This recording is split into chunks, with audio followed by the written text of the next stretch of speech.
Go ahead and get going. So thanks for joining the session today, everyone.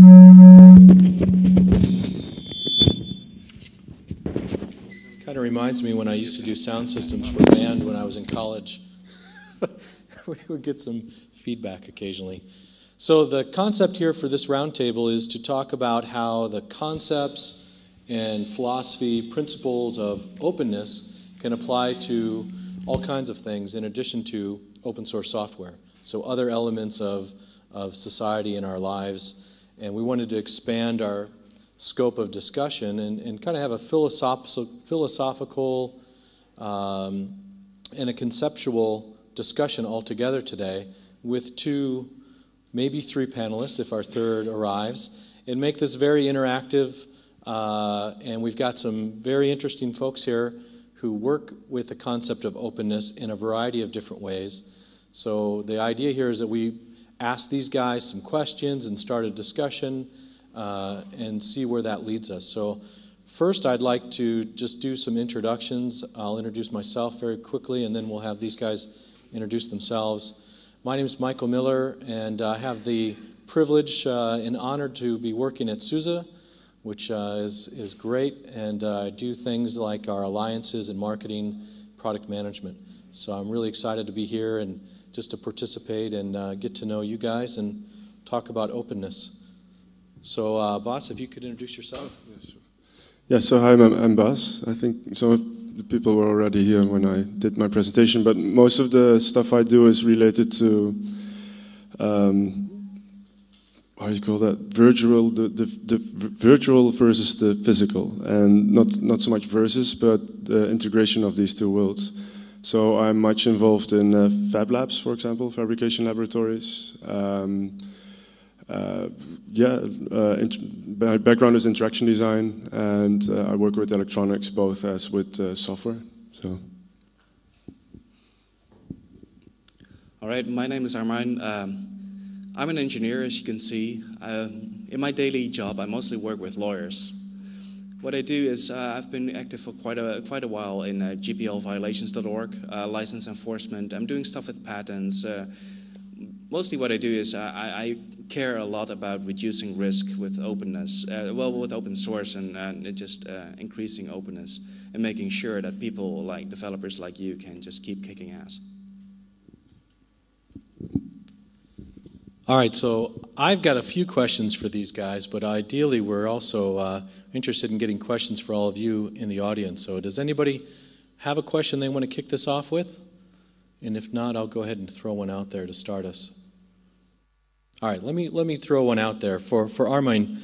You know, there's been a lot of lawsuits lately, and particularly in the mobile industry, and so you get some people, you know, getting the question of does GPL really work the way it should, and you know, what are your thoughts about how effective is that model, and how does it relate to some of the more recent high-profile litigation that's been going on?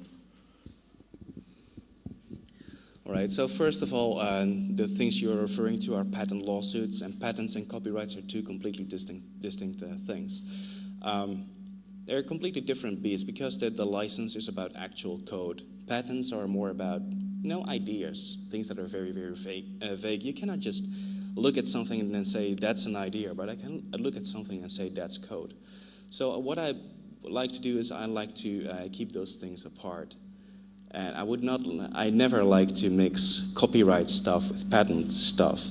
But if you're talking about GPL enforcement, of cases that have been done in Europe and also in the US, I think they actually have been very effective.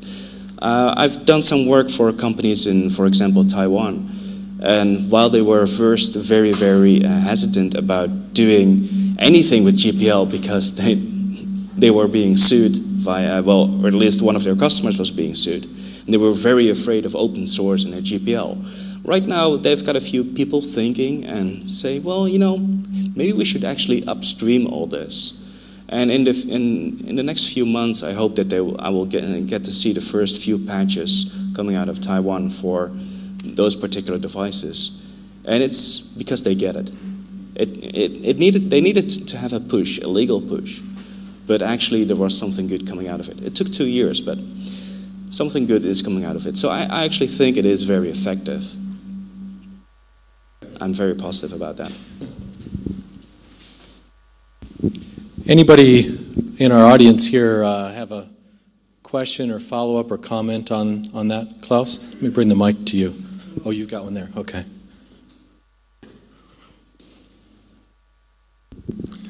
So I'm interested, how can we transfer the concept of open to the consumers? I mean, pushing companies legal-wise is one way, but I wonder, wouldn't it be better if the consumer would be pushing the companies to be more open? And I wonder how this could be done. I mean, all we geeks and hackers, we know how good open is, but I even have troubles transferring this to my kids when they, like your son, come with a device and the usual reaction from them, throw it away, buy me a new one. So what could we do to transfer the value of open to a broader community outside of the hackers? I think one of the things which is really important is that seeing openness not only as openness but also as a verb. You know, opening is asking questions about, you know, being curious about what's inside, being aware of how stuff is made. And I think one of the things that really helps there is still education. So if you really want to start with the culture of openness and the culture of opening and open culture itself, I think you have to start with education as well to be able to not only get it into the professional sphere or, you know, once the shit hits the fan and, you know, you have to go legal on it. It's an attitude you probably have to have within your education as well. So I have a follow-up question for you on that. Do you think that through education we can actually create a future consumers who see openness as value, actually create demand for openness, rather than trying to push openness into the consumer market, actually create demand where there's a value that's understood and there's a pull instead of push? Yeah, I think one of the interesting things when you look at education right now is that you see that, I mean, I work a lot with art schools. I work a lot with design academies and that kind of institutes. And we have a full program. We run the Creative Commons program in the Netherlands. And we have a full program on open design. And besides all the legal issues you have there, because that's huge when you go into real products, there's also this thing where you see that the attitude of people being creative, especially in the creative phase of getting to the ideas, making a design, it's really important to show people that they inspire each other and that you can actually credit people for the inspiration you get, that you can work together, that you have all these technologies in place right now to do things more distributed. And especially in Holland, you see a lot of ego design and ego-centric signature design, which is, I mean, we're really good at it. They're beautiful products. But on the other hand, I don't think it fits the world right now. And that's where both things come together. Like your question was, how can consumers react to that? Well, I think if designers and engineers and all these people take the effort to create an open attitude towards their consumers, the consumers, on the other hand, will see all the benefits they have in, you know, not being a consumer, but also being part of the system. Okay. Any other questions on that thread? Any other comments? Anyone in the audience with another question? Okay. I wanted to ask Armine to talk a little bit about the Linux Defenders model and what that means, how that relates to protecting and fostering innovation. So I actually have a whole talk about that and just after the lunch break. So let me not steal it. Just give us a tiny taste. What we mostly want to do is many developers care a lot about patents and patent threats. And what we want to do is just to give them a means to do something about it. I know that most developers, it's not that they dislike patents, they hate them with a passion. They loathe them. They would rather just see them just go away with all that crap. So we at Open Invention Network, who I also work for, we know that that's not a really realistic option, unfortunately. So we're just wanting to give them a tool to work on, to be able to counter that threat a bit. Just like copyleft was a great hack on copyright, the stuff that we were doing with Linux Defenders will be a great hack on the patent system. So that's what we want to do. We want to give you a tool to work around all kinds of patent threats and make the world, it's just a little bit easier to more protect your freedom to operate around Linux and open source. That's mostly what we want to do. It's a lot of work. It's a challenge because there are many people who actually like patents, so there's a lot of resistance. There's a lot of people who hate patents, so there's a lot of resistance from them. We're a bit in between a rock and a hard place, but it's still fun. Any questions or follow-up on that? Yeah, up top. We'll get you a mic just a second. Thank you. Just curious, would you consider that all patents are bad or specific some patents? For example, I was recently exposed to some food patents, namely Monsanto, and I'm obviously aware of software patents, but would you consider that all patents are bad? For example, utility patents and design patents. I guess we have a designer here. Just curious.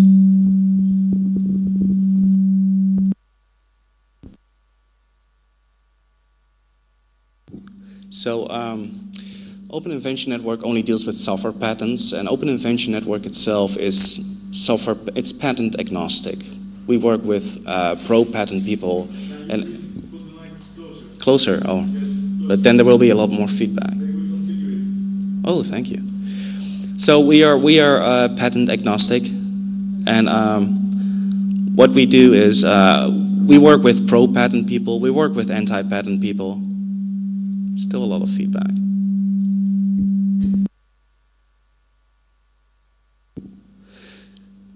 So we work with pro-patent people, anti-patent people, and what we mostly care about is getting rid of the... We care mostly about the feedback, yeah. We mostly care about getting rid of the bad quality software patents right now. So bad quality software patents are things like where there's prior art, where they're trivial, and so on.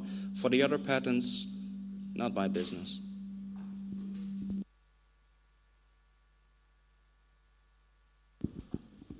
So basically, if that would be the job of typically a corporation that wants to procure the patent, they would invalidate, do things like that. But in fact, your organization invalidates patents based on legal reasons. There was prior art, as you said, or other such things. Is that correct? I get that? Well, we do some stuff with invalidating patents. We mostly...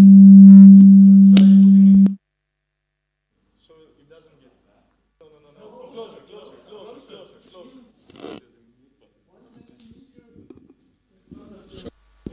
So like this? Ooh, no feedback. Thank you. That's a great hack.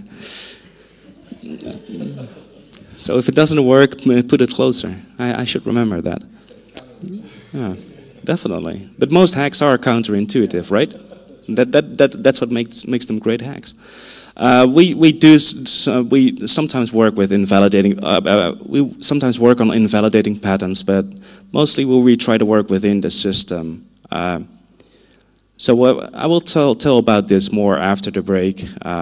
But what we do is we have a massive cross-licensing pool of companies pledging non-aggression, where we say, don't sue on these packages, and then you get the same grant from other companies, plus you get an unlimited patent license grant from us.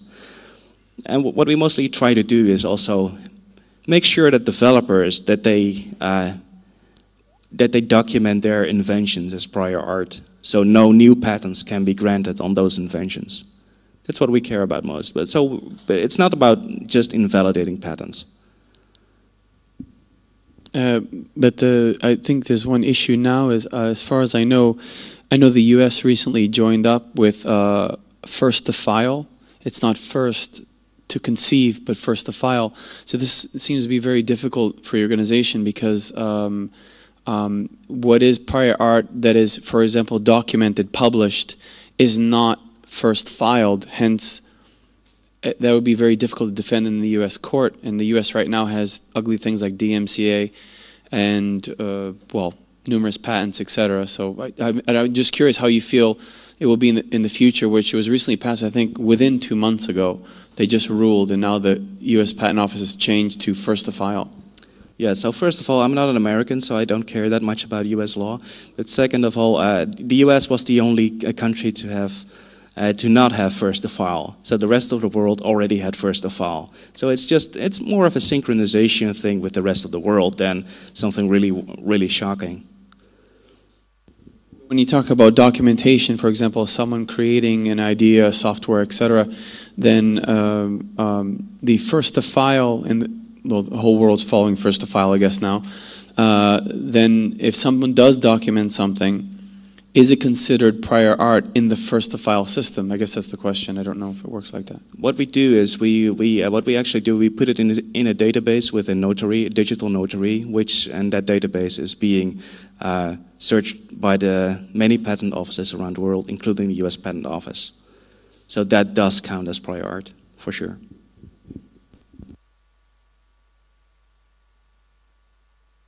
So I'm kind of curious, Bas, how all this discussion of copywriting and that sort of stuff, prior art, all those concepts, how does that apply to the physical world and the things that you work with in your area? Well, that's what becomes really complicated, because one of the things we've been looking at, and one of the things you see happening right now, is that people apply all kinds of Creative Commons and GPL licenses to, for example, blueprints, CAD/CAM files. When you look at the whole 3D printer movement, Instructables, makers, they all use these systems on their files, their virtual stuff. And that's right on the intellectual property level, but when you when you really make the product, you get into a totally new area, because then you have form rights, you have patents, you have patents is still on that virtual thing, but the form rights specifically is a tricky one, because it's on every you have so many jurisdictions. Every country has its own way of dealing with the physical matter. So you could be in a situation where you license a Creative Commons license, fully accessible stuff on one of your designs, but then if the design is protected by law, you wouldn't be able to make it. So you have the design, you can adjust the design, but you will never be able to really do something with it. So that's kind of a weird situation. That's what we're working on with Creative Commons, to see if Creative Commons is actually applicable, and if we can change it into something that would be applicable to something called open design. And you weave away, for example, the rights, or you have a weaver based on, I'm not going to apply for form rights or that kind of stuff. So it sounds like there's a distinction between the virtual elements of the design, the description of the thing, and then the physical instantiation is yet something else, completely separate. Yeah. Okay. Hey, our third panelist has joined us. So why don't you come on up here, and let's have you introduce yourself and join us up front. Thank you very much. I'm terribly sorry. Unfortunately, no one told me actually that I was scheduled for the panel. I was just showing into picking. I actually came by to see because I was interested in hearing what the panel had to say. So now I find myself on it immediately, which is an interesting experience. So, hello everyone. My name is Gail Clever. I am the founder and former president of the Free Software Foundation Europe, which I ran until 2009. I've done a couple of things around free software, open standards, ODF, and so on and so forth. I've been quite involved in the OXML standardization, the ODF issues, and so on and so forth. And these days, I'm running a free software company, which is Collab Systems, so we are 100% open source, no neo-proprietary or open core or anything like that, do groupware. So productivity stuff, boring things, I guess, to some, but actually quite central to quite a few people. And we try to free that domain now in practice for everyone. Well, thanks for joining us. Anybody have a question out in the audience there? Yeah, get you a mic. Garg, could you tell us what's the difference between free software and open source software? A bunch of letters. Ultimately, the two are the same. It's a branding and a marketing question, which one you prefer in the end of the day. The whole free software terminology dates back to the 80s, which is when FSF and Richard Stallman were pushing this, defining it through the 4 freedoms, you know, use, study, share, improve, and ultimately through those freedoms defined what they meant by free software.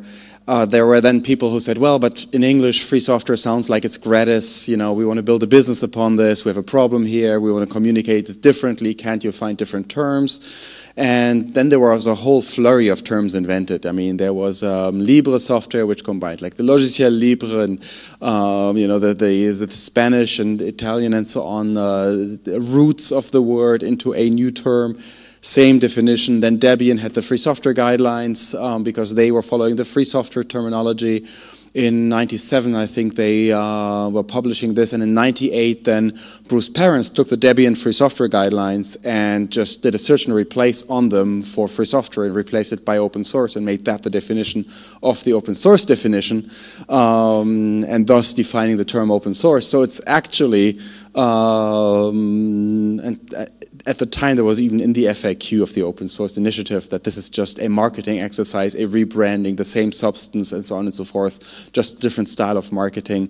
So ultimately, all of this was meant to always be the same. Unfortunately, some of the protagonists didn't get along very well and were feeling that some of these terms had the wrong emphasis on the wrong issues, were equating communication with substance, and there was a whole long flame war that has lasted until today that made people believe these two are somehow different. So you find all these weird interpretations of free software is only copyleft and open source is everything else as well and so on. That's nonsense. For all intents and purposes, the two are the same. There's sometimes someone disagrees about whether that definition applied to that particular license really means that that license meets the definition, but then that is always to be expected. I mean, this level of human discussion and dialogue is always there, but for 99.9% it's the same. So it is your personal choice which term you prefer. I myself like the software freedom expression. I think that actually gets it across very well. I like that term. I'm still used to calling it free software, but I use free software and open source almost interchangeably depending on the audience, whether I believe that they actually have heard one or the other first, so I try to pick them up where they are.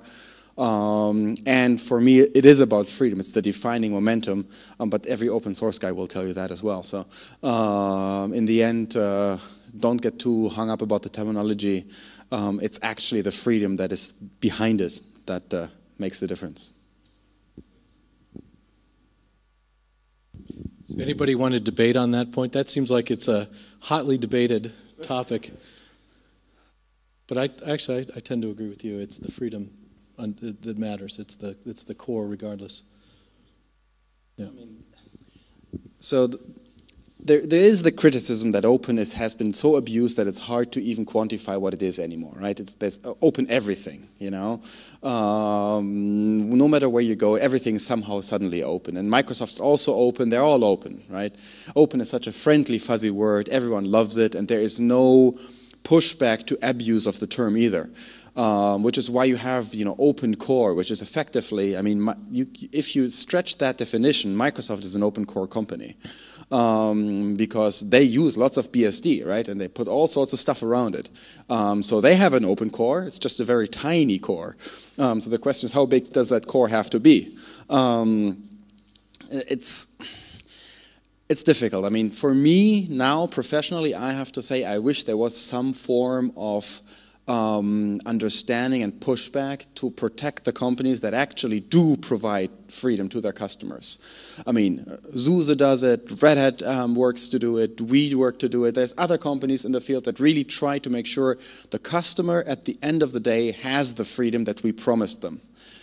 A lot of companies don't do that. They still call themselves open. I personally find that upsetting, to say it mildly. Because it destroys a very important part of who we are in our communication capabilities. We can no longer tell the layman what makes us different from them. And I think that's a massive marketing problem. So I would really like to see those neo-proprietary guys be called what they are, neo-proprietary or proprietary. They can be proprietary, don't get me wrong. I'm not telling that they don't have the right to call them to be proprietary, but they shouldn't call themselves open source or free software. That's just mislabeling. It's misleading the user, the consumer, the person who buys something from them and believes they now bought something that gave them freedom, only to find out 2-3 years later that that actually isn't true.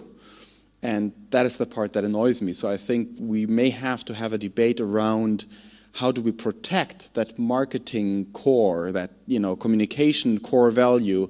But that is not so much a matter of terminology, I guess. It's more a matter of all of us standing together to actually make sure we get the message right.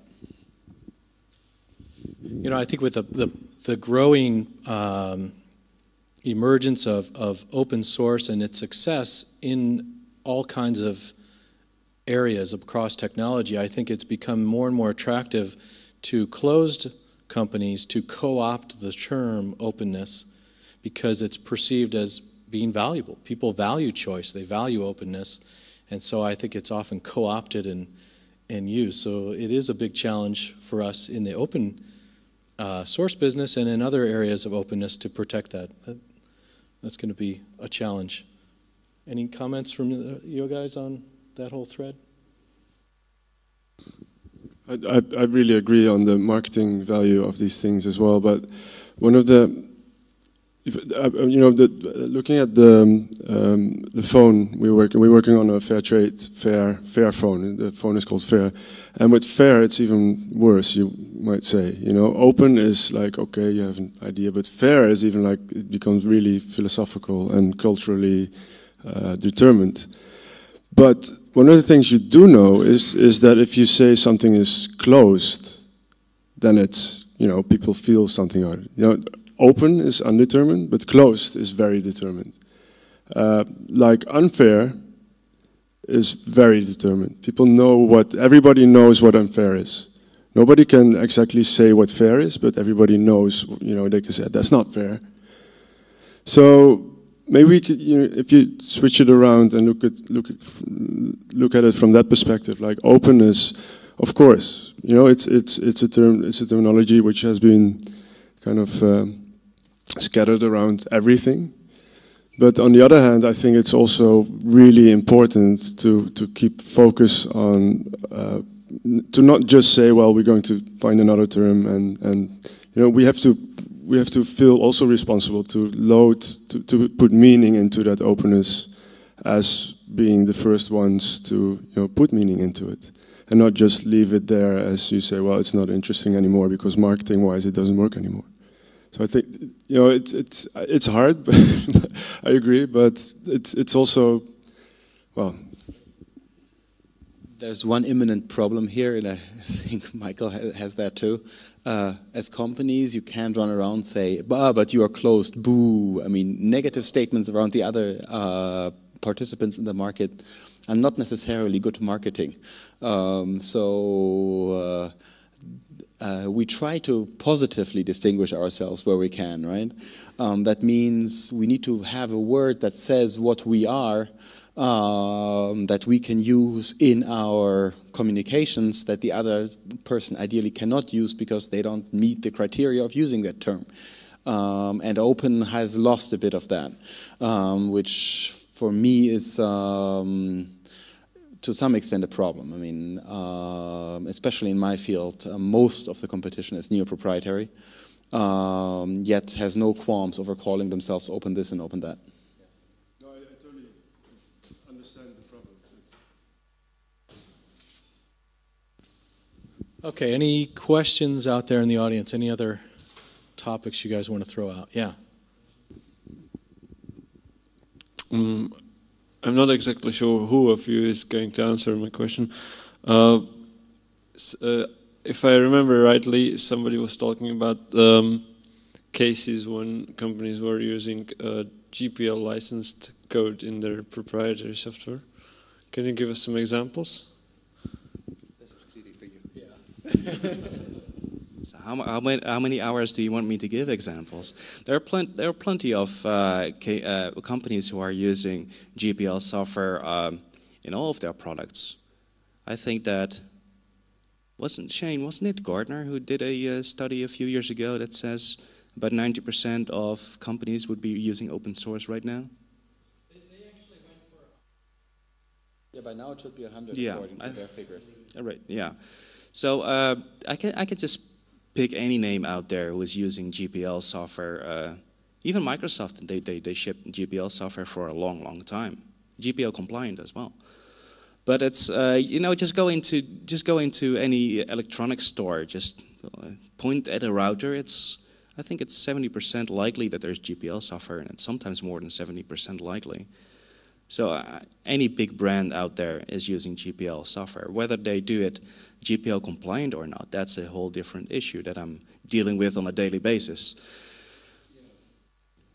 So that's what. So the correct question would be: do they use it in a way?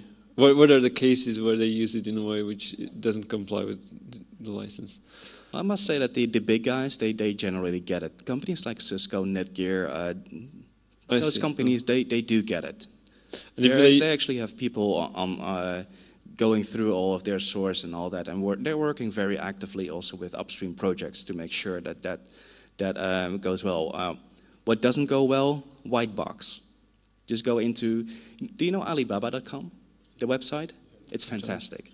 You just go there, Alibaba.com, and you can buy anything from anywhere, in any quantity that you like. Not for any price, but you can get some really good deals. And if you just search there and you see what often happens is the companies that sell here in the shops, they're fairly small. You get a few marketeers and that's it. They don't have any engineers.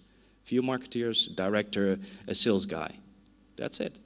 And what they do, they just literally go through a catalog and say, I want that device in blue.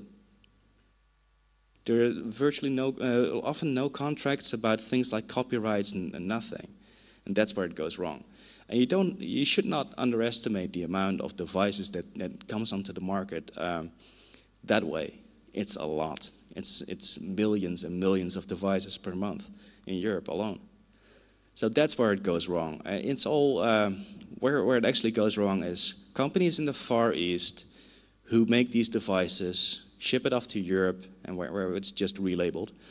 And they don't get it, how it works. They say, actually they see, free software, gratis. You can just reuse it, just slap it on there, done. Well, and they don't understand that there are extra obligations. Oh. And because they don't ship to the end consumer like us, where we can have legal actions, well, it's their consumer's problem. And they might just do a one-off business deal. And then they move on to a different supplier. That's how it works. It's frustrating, but that's how it works. So what do you do? What are your steps when you realize somebody's... So there are a few individuals and companies who actually do GPL license enforcement. That differs per jurisdiction.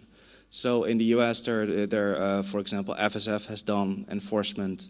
Software Freedom Conservancy has done enforcement. In Germany, Harald Wette, he has done enforcement with GPLviolations.org.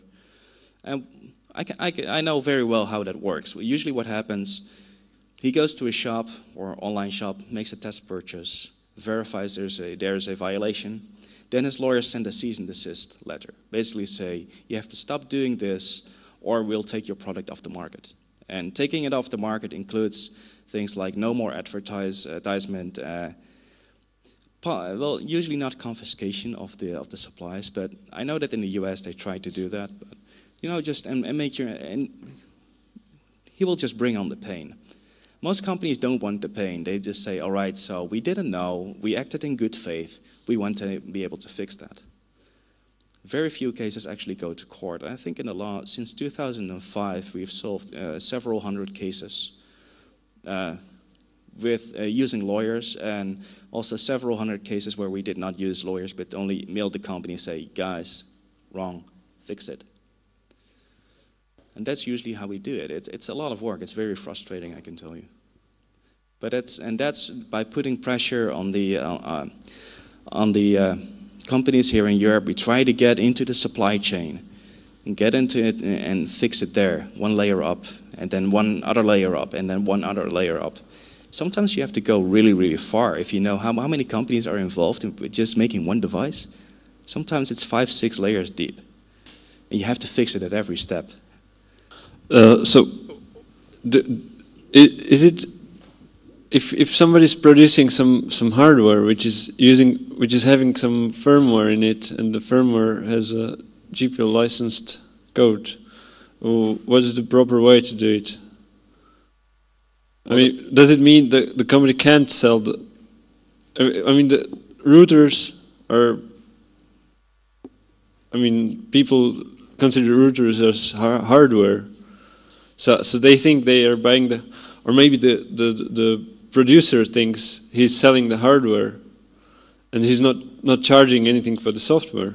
Well, yeah, So that's indeed a problem. I've talked to hardware vendors, and they said, you know, what software is running on it? I said, no, it's not software, because in his mind, software was something you download from Pirate Bay. So yeah, that is a big issue, that people don't see that software is basically everywhere. I mean, there are tons of companies out there that are basically, they think of themselves as hardware companies, but they are software companies. KLM is selling Android tablets on their planes. KLM is a software company. Almost everyone out there is a software company these days, but they don't realize it yet. I know that's kind of confusing. That's what the companies think as well. It is a very tough problem to handle. It is difficult. We can talk about that later. Just curious, made me think about you know, your work is obviously involved. It sounds like something like penetrating organized crime, and you know, one of the ways organized crime shields itself is by layers and outside people and such. So. I feel your pain a bit. What I want to understand is when you do approach these companies and you say they are compliant, it's very convenient for a person to admit that, oh, we didn't know. It's a common practice. But in fact, there are still damages done. There's still a lot of good-hearted open source coders that have dedicated a tremendous amount of time over pizza and Coca-Cola to write this stuff. And yet, from my outside experience, it seems like corporations at different levels, at many levels, get away with this by just saying, "Oh, well, yeah, we'll cease and desist." It's not enough. I'm just curious. Do you charge any damages? Does it ever see? I don't know how it's remedied. So in Europe, it's a bit hard, at least in civil law systems, it's a bit hard to sue for damages. That's at least what Harold Welter's lawyers told me. But according to in German law, there's a very convenient contractual penalty that you can put into a cease and desist letter. So if they sign a declaration to cease and desist, by German law, there has to be a penalty in there. And each time they violate the agreement, the penalty goes up. And that can cause a significant amount of pain. There was actually one company who had to pay so much that it was cheaper to hire a lawyer full time. But even when the cease and desist letter falls upon their lap, there's already been plenty of time that's eroded the I don't know what you call it, the honor or the open source agreement. So that time they've profited, that time they've damaged the open source community, or what have you, or to honor a GPL. So by the time the cease and desist letter falls upon their lap, are they charged damages then? That depends on the case, and I should defer that question to the lawyers who are not here right now. I don't know all the details about that. I'm mostly involved with the engineering, finding the evidence, shooting it off to the lawyers, and let them handle all that stuff. One comment on that, though, since I've been involved in the meta discussion with the lawyers about these issues, and ultimately the question is, I mean, ask yourself, what is the goal, right? Is your goal to make it so painful to use free software that companies will say, no, I'm not touching this shit? Or is your goal to make it possible for them to engage with the free software community in a way that works for everyone, so our software gets used on those devices? There's a balance to be struck here. We clearly shouldn't just say, yeah, sure, yeah, we know we put that license on there, you can just ignore it. That we clearly shouldn't do. But I would also say we also shouldn't go like, oh, I'm going to sue you for your farm and the other farm and your neighbor's farm as well because you had the audacity to use my software.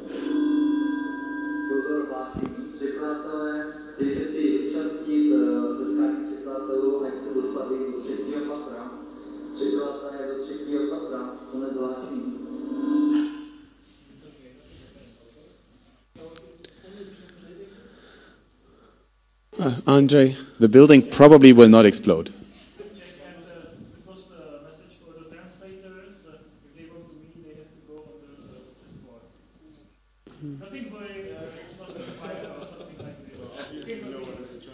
Well, he is. He just did, so you got to go. But yeah, so just from a overall perspective, I mean, you can understand that you're upset about the fact that they just use the software without applying, respecting the license that people have put on it, and that emotionally is not a good thing.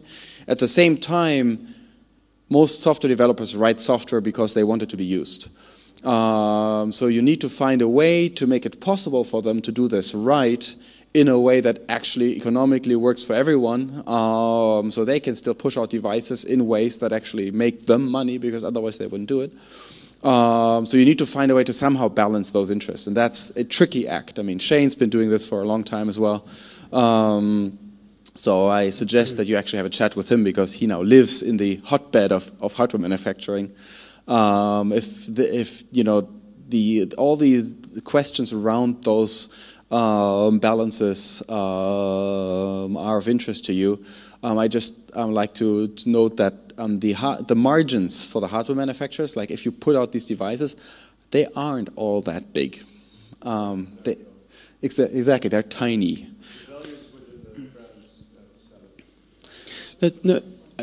Just to respond to your argument, it's not that I want to make them stop, but it was as simple as including a small sheet of paper that says this is GPL, if you wish to request a source code you can, etc. But they don't even go that far. And that's where the damage is done. They just need to include a small piece of paper or some information that allows the end user to acquire the source code and go thereafter. I'm speaking about GPL in this case.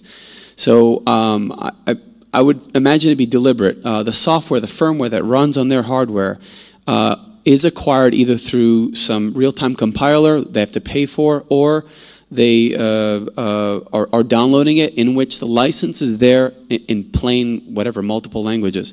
So I'm not saying they can't use it, but again, they need to adhere that it didn't get there for free, and it's equal to the hardware as far as value, if not sometimes in some cases more. And it's just basically being good stewards of, property. That's it. So as I said in response to an earlier question, yes, that's how it should be done. But the companies whose name is on the box and who are actually liable, they just buy everything prefab. The real problem is upstream.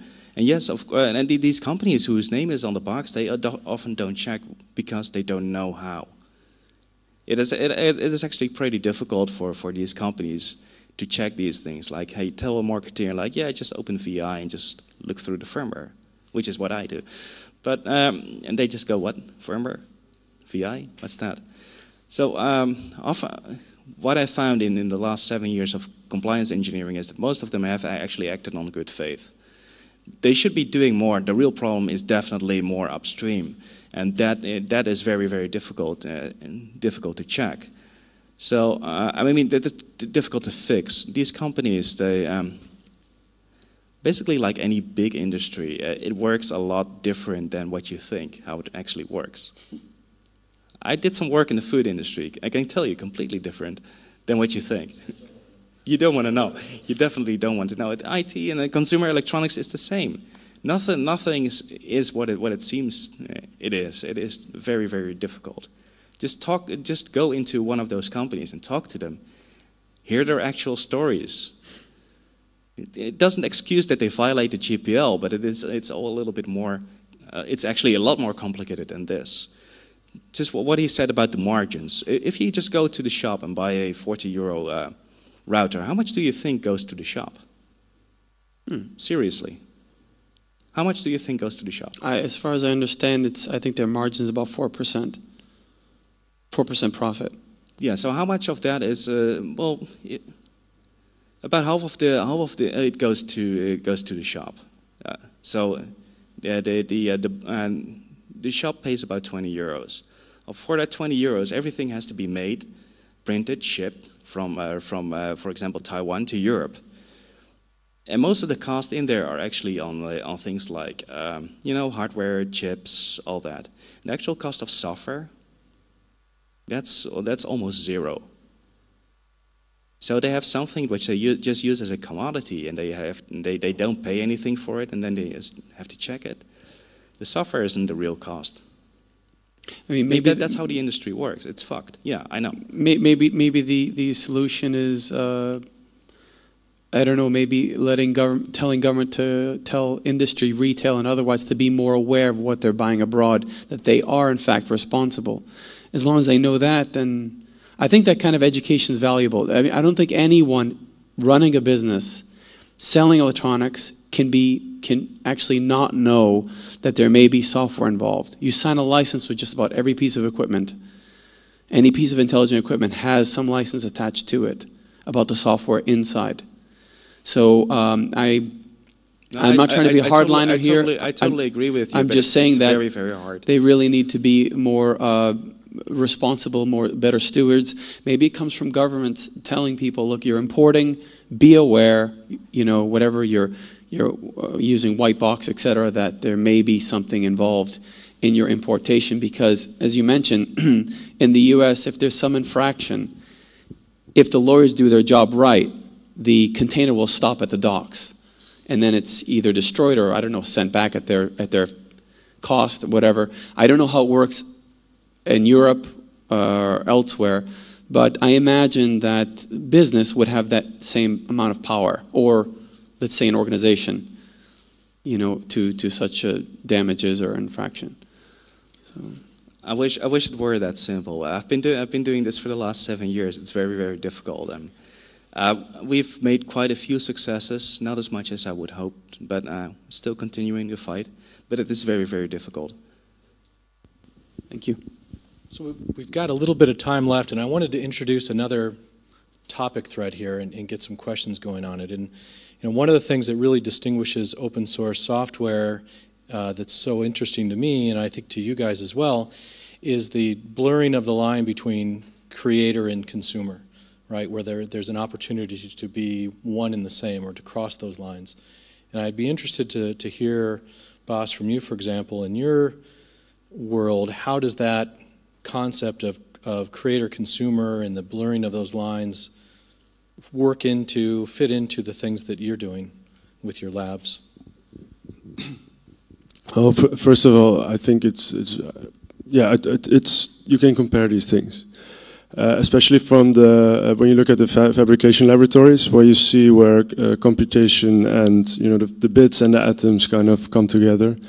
It's becomes easier also to work collaboratively on products. One of the things I see in the lab we have in Amsterdam is that people really come there to create their own devices, to create their own stuff, to create their own designs. That means that people are both the designer and the consumer of the stuff they make. So that what we call that personal fabrication.